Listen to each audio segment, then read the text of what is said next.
In the late 80s, early 90s, there was a series of lethal uses of force by police against young black people that really created tension at that time. We had the beating of Rodney King. We also had the Young Street riot. Most of the police forces, their makeup was Caucasian. We also had the black community who was saying there was a disconnect between policing and the black community. So I thought that it was important to bring people together to look at what are the supports that we need, what are the things that we could do as black people that are police and peace officers.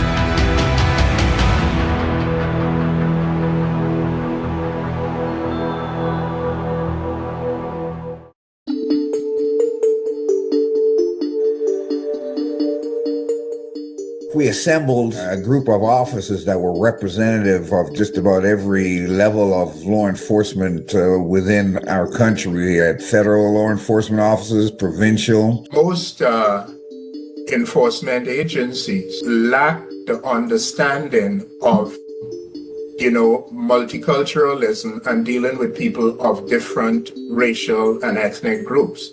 Quite frankly, we identified some systemic inequities when it came to hiring visible minorities in law enforcement. Our respective services were not reflective of the communities that we were actually serving. When black people are gathered, it makes people nervous.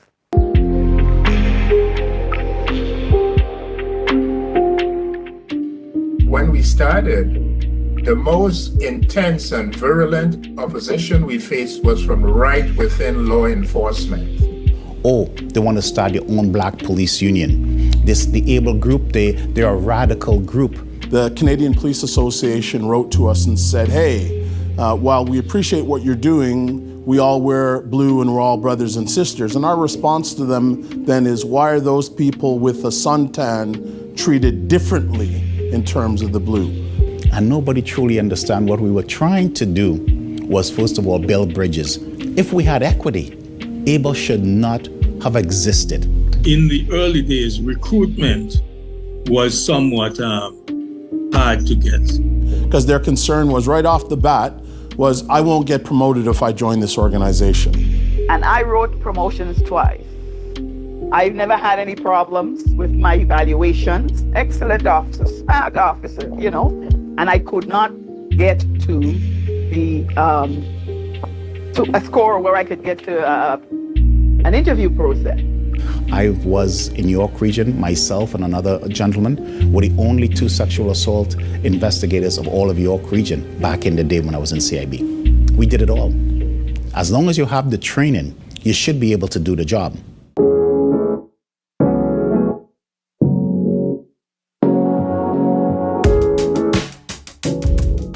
At our very first ball, or inaugural ball, where kind of low-level officers were sent to represent their organization.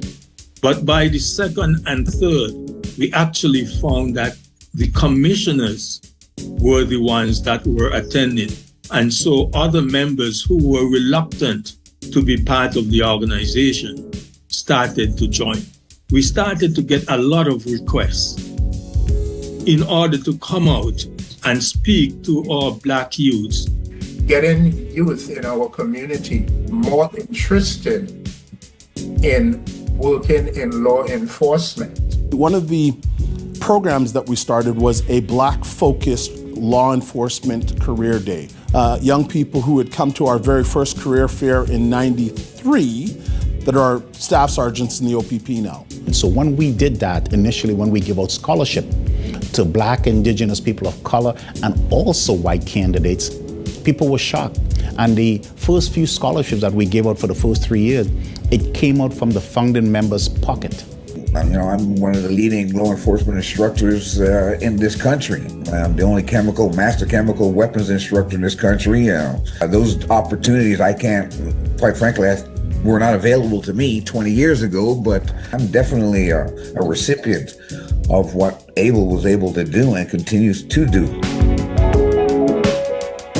I think it's time now that our young officers, they should no longer have the fear of joining the organization.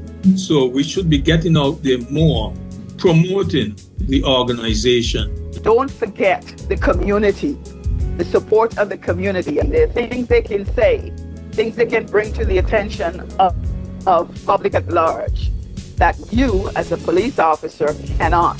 Outside of Ontario, there's work to be done.